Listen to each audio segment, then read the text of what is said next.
The sound of heels echoed through the bright halls of the Pawn shopping mall Lekki. Everyone turned their heads when three girls walked in. Vanessa, Bella, and Toke, dressed like they just stepped out of a music video. Vanessa carried a small pink Chanel bag worth more than some people's cars. Bella's nails sparkled like diamonds. Toke chewed gum and held her phone up for a selfie. Babes, no filter, Abig, let them see. We're living soft, Toke said, striking a pose beside a designer store. Vanessa laughed, posted fast, oh tag location.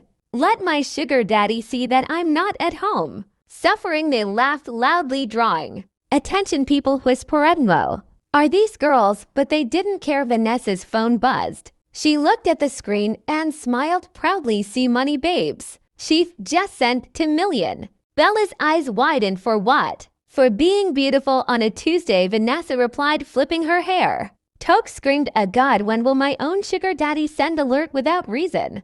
Vanessa laughed again. You day follow small boys. That's your problem. Leave those broke love stories. Follow politicians. They spend, they know, stress. The girls continued shopping like queens, their bags filling with perfume, shoes, and luxury clothes while they were paying for a designer shoe. A tall, calm-looking man walked past Hun Martin's. He wore a simple white kaftan, but his presence drew attention. Vanessa noticed immediately. Babe, she whispered, see fine old man. That one no be regular sugar daddy, oh nah, power man. Bella followed her eyes. You and your Wahala, maybe he's someone's father. He can be my father today if he can buy me that Benz, Vanessa said, jokingly touching her chest. The man turned and smiled briefly, then continued walking. They didn't know that single smile would change their lives forever. Later that afternoon, the girls sat inside Vanessa's white Benz, parked outside the mall, surrounded by shopping bags and cold drinks. They were chatting about life, men, and money. Toke scrolled through her phone. See, just one politician was caught last week using girls for ritual. Bella gasped, Jesus, people wicked. Oh, Vanessa waved her hand, unimpressed. Abig, forget those TikTok lies, all those things, not fake news. Politicians only use money, not people. They all laughed, the sound blending with the noise of traffic outside. But somewhere nearby, a black SUV was parked. Quietly watching them inside sat Hun Martins, the same man from the mall. He looked at Vanessa through the tinted window and said softly, perfect. These are the ones after hours of shopping. The girls headed to one of their favorite restaurants, Café de Paris in Lekki, Phase 1. They walked in like celebrities. Everyone could tell these girls were living the life. Vanessa dropped her designer bags on the chair and signaled to the waiter, please bring chilled champagne and something light. We're not eating like broke people today. Waiter nodded quickly. Smiling nervously, Bella opened her Snapchat, adjusting her camera. Babes, smile now. We need content. Our followers are waiting. Toke laughed, tossing her braids. If these followers know how we day get this money, damn go faint.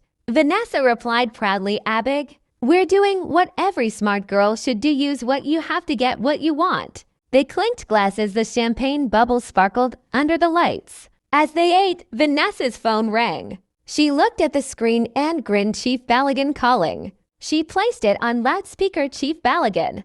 My darling Vanessa, how are you? Vanessa, I'm fine. Chief, just out with my girls. Chief Balogun, good. Tell your friends I said hello.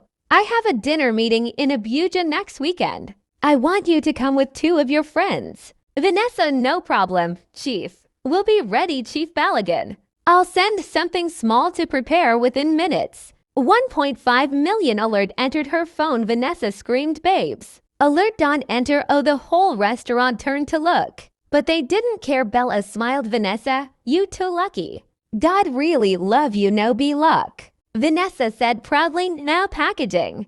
You must know how to talk to rich men. Give them peace, and they'll give you everything. Toke sighed dreamily. I swear, this our life sweet past love. They all burst into laughter again. The following week, the girls prepared for their Abuja trip. They bought new clothes, wigs, perfumes, all on Chief's bill. On the flight, They took pictures and videos for Instagram. Bella wrote on her story from Lekki to the world. Soft Queens Vanessa whispered babes. This Abuja trip go change our lives. We're meeting top politicians, senators, ministers, people with real money. Toke replied, Abig. Make we just behave well. I know want Wahalo. When they arrived in Abuja, a convoy of black SUVs was waiting at the airport. They felt unstoppable. The driver opened the door respectfully. Good evening. Madam's chief is expecting you. They drove into a private mansion in Asakoro. Servants collected their bags and led them into rooms filled with luxury golden curtains, marble floors, and a swimming pool that sparkled even at night. Bella whispered, is this heaven? Vanessa smiled proudly. No, baby. This is what happens when you mingle with the right men. They spent the whole weekend attending private dinners, meeting senators, and receiving expensive gifts, iPhones, gold jewelry, and envelopes stuffed with cash on their last night in Abuja. Chief Balogun introduced them to a new man, Desmond, a younger politician. Calm and mysterious, he shook Vanessa's hand gently. I've heard a lot about you, Miss Vanessa, all good things. I hope, she replied with a playful smile. He smiled back. Let's just say, I like girls who know what they want. Bella and Toke exchanged glances. They didn't know that this handshake would later become the turning point of their story. But for now, everything was still perfect. The money kept coming. The life was still sweet. And danger was still far away. The girls came back from Abuja like queens. Their suitcases were full perfumes, cash, and designer bags. Everyone in their estate could tell that these girls were on top of the world. Vanessa, Bella, and Toke became the definition of soft life. They changed their hairstyles every week, ordered meals from expensive restaurants, and posted luxury pictures every day. Bella, Vanessa, how many followers you don't get now? Vanessa, almost 40K. You know these people love lifestyle content. Toke, better don't forget us when you blow as influencer. Oh, Vanessa, laughing. Abig. No, leave me. Oh, we rise by chilling together that weekend. They went out again, this time to a new lounge in Victoria Island. The music was loud, the lights dim, and the air was filled with perfume and power. Rich men sat around in private corners, drinking and laughing. One of them, Desmond, the calm politician from Abuja, was there again this time. Alone, Vanessa's eyes widened when she saw him. Babes, that's the man from Chief's party, the one that kept looking at me. Bella, the fine one in Senator's captain. Vanessa, yes, just watch me. She strutted across the lounge, hips swaying to the beat. Desmond smiled as soon as he saw her. Miss Vanessa, Lagos has been kind to you. I see. Vanessa, not as kind as Abuja was. Desmond chuckles. Touche. Sit down. Have a drink. She sat gracefully. The conversation was smooth laughter, compliments, soft promises. Before long, he leaned closer. I'll be in Lagos more often. I'd like us to see each other privately, just you. That night, Desmond sent her home in a sleek black Prado with 500,000 for her girls. Bella screamed when she saw the cash. Vanessa, you don't win jackpot. Toke, no soy de stardo. Just be careful. Vanessa, relax. This one different. Desmond, newbie, small man, he get class. From that day, Vanessa began to change. She started missing hangouts, ignoring group calls. Whenever Bella and Toke asked, she would say, sorry, babes, I'm busy with Desmond. But her life got bigger, gifts upon gifts, trips, even a new car. Meanwhile, Bella wasn't left behind. She was now dating a senator old enough to be her father. And Toke, the calm one, had met a younger rich businessman through Instagram. Together, the three of them became unstoppable. The men were pouring money into their water. They hosted brunches, wore matching outfits, and moved around with bodyguards. We're not just Lekki babes anymore, Vanessa boasted one evening. We're the Lekki queens. But even queens can be watched unknown to them. Desmond and his circle of friends had darker plans. They were not just rich, they were powerful. And their wealth was tied to strange secrets. A few weeks later, Desmond invited Vanessa to a private island party near Ypres. He said it was a networking event, just the big boys and their girls. Vanessa, excited, told her friends, Vanessa, you girls must come. Oh, this one go blow our minds. Toke Island party, I'm in Bella. As long as we get good pictures. Count me in. They packed their best dresses, took selfies, and drove off in style, laughing, playing music, shouting soft life or nothing. None of them knew that this trip would mark the beginning of their nightmare. The day finally came. The three friends, Vanessa, Bella, and Toke, looked like goddesses. Vanessa wore a gold bodycon dress that shimmered under the sun. Bella rocked a red gown with a slit that turned heads. Toke, ever simple but classy, wore white and gold. They drove out in a black Prado with tinted windows, music blasting and laughter filling the air. Their driver, hired by Desmond, told them Oga say make una no worrying. Everything for the island day set. They didn't even ask where exactly they were going. They trusted the money. After hours on the road, they reached a quiet jetty surrounded by water. Speedboats were waiting. Several other girls were there too, all dressed expensively, all holding iPhones, all smiling like life was perfect. Bella, wow. See packaging EB like movie. Toke, Vanessa, you sure say this place safe. Vanessa laughing. Toke, Abig, relax. These are top people. No be local party. They stepped into the speedboat. Phones recording for Instagram stories. The caption read Island Things. Hashtag soft queens. Hashtag private only. The boat cut through the blue water. Wine blowing through their hair. Everything looked magical when they arrived. The island was breathtaking. Luxury tents, loud music, rich men in white caftans, and bottles of champagne everywhere. There was a pool in the middle, and waiters moving around with trays of food. Vanessa spotted Desmond immediately. He looked powerful.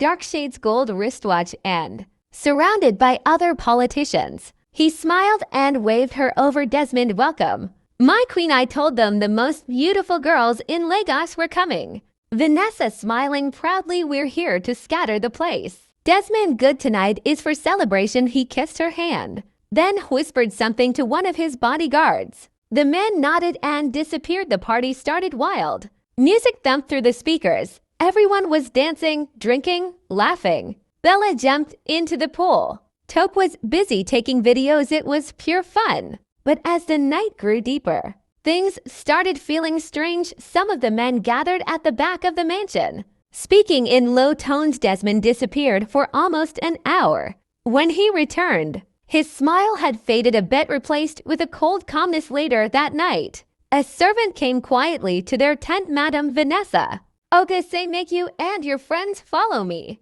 The big men went toast. Una Vanessa, half tipsy, laughed. Abig, make we go na. No time for dulling. They followed the man through a narrow path lit by dim lanterns. The music faded behind them until only the sound of crickets remained. Toke, Vanessa, where this place be? Why everywhere quiet? Vanessa, you to fear Jer. Now private section maybe. They finally reached a large building, an old mansion, painted white but looking ancient up close inside. The air was cool and silent. At the center of the room stood Desmond and three other powerful-looking men. Candles were burning on the floor, arranged in a strange pattern. Bella whispering, what's going on here? Desmond turned, smiling faintly. Relax, my beauties. Before we start the party's final phase, we need to bless the night. He motioned for them to sit on velvet chairs. Servants brought wine, but as they sipped, Bella noticed something dark in her cup. Bella, Vanessa, see this thing inside my drink. Before she could finish, Desmond raised his hand. The lights flickered, and two masked men walked in silently. The room grew cold. Toke, nervous. Vanessa, I don't like this place. Desmond, don't be afraid. After tonight, your lives will never be the same again. Vanessa forced a smile. You mean in a good way, right? Desmond only smiled again, this time slower, darker. They didn't know it yet, but the island party wasn't a celebration. It was a preparation. And for the first time, the Lekki queens began to feel fear. The air on the island grew heavier as the night deepened. The laughter and music from earlier were gone, replaced by distant drums echoing from somewhere underground. Vanessa, Bella, and Toke sat quietly, their smiles now gone. Toke, Vanessa, this place no be normal. Oh, my body day shake. Bella, I think we should go back to the tent. Vanessa, trying to stay calm. Okay. Let's tell them we're tired. They stood to leave, but two bodyguards immediately blocked the door. Vanessa, excuse me, we just want to rest. Guard coldly. No one leaves until Olga says so. Fear washed over them.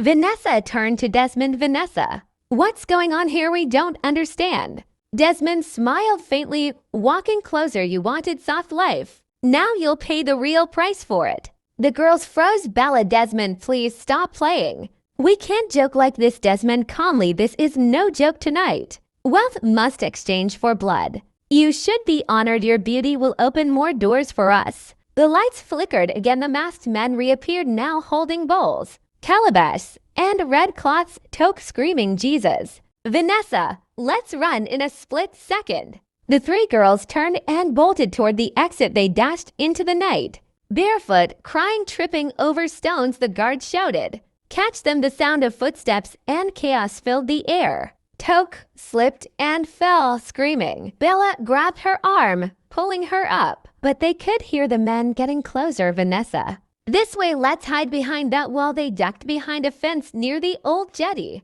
breathing fast. Vanessa's mascara was running. Her phone had fallen somewhere behind. Toke, we need to find a boat and leave. Bella, how the boats are all tied. Before she could finish, a torchlight flashed across their faces. Stop there, a voice thundered. They ran again, but it was too late. Within minutes, the guards surrounded them. Bella, sobbing, please, we won't tell anyone. Just let us go.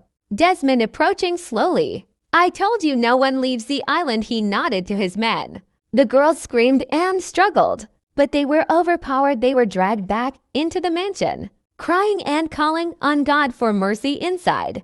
The candles were burning brighter now. Strange chants filled the air. The men in white stood around a large symbol drawn on the floor. It looked ancient, demonic. Vanessa, begging Desmond, you said you loved me. Desmond, love my dear. I only needed your beauty. That's what the spirits demand. The drums grew louder. The masked men lifted the calabash, and as the chanting reached its peak, everything went black. The next morning, the island was quiet again. The mansion looked peaceful, almost normal. The men had gone. The candles were gone, but the floor still carried faint stains of blood. Some fishermen found 3 handbags floating near the shore that morning, all soaked, all designer, all empty. No one ever saw Vanessa, Bella, or Toke again that morning. A cold breeze swept through Lagos. Drivers along the Lekki expressway slowed their cars when they saw something lying by the roadside. 3 young women, their lifeless bodies arranged neatly, like someone wanted them to be found. The morning sun touched their faces. Vanessa, Bella, and Toke, the same girls who, just days ago, had filled Instagram with pictures of luxury and laughter. Their designer bags were beside them, but their phones were gone. People gathered, whispering, covering their mouths in shock. Isn't this those lucky girls? The ones always showing money online? God, who could do this within minutes?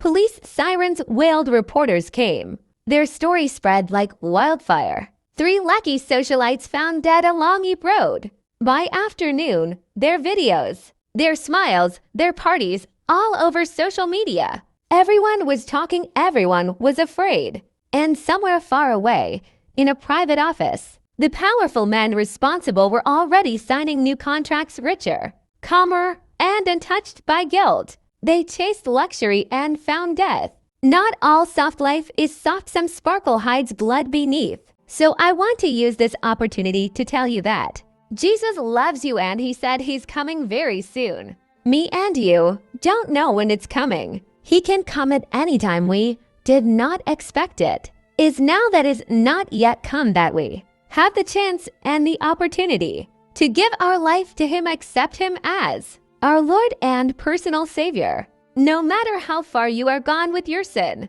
he will still forgive you. Give your life to him today. He's waiting. Thank you for watching. If you learned from this story, don't forget to subscribe. Turn on the notification bell so you don't miss our next story.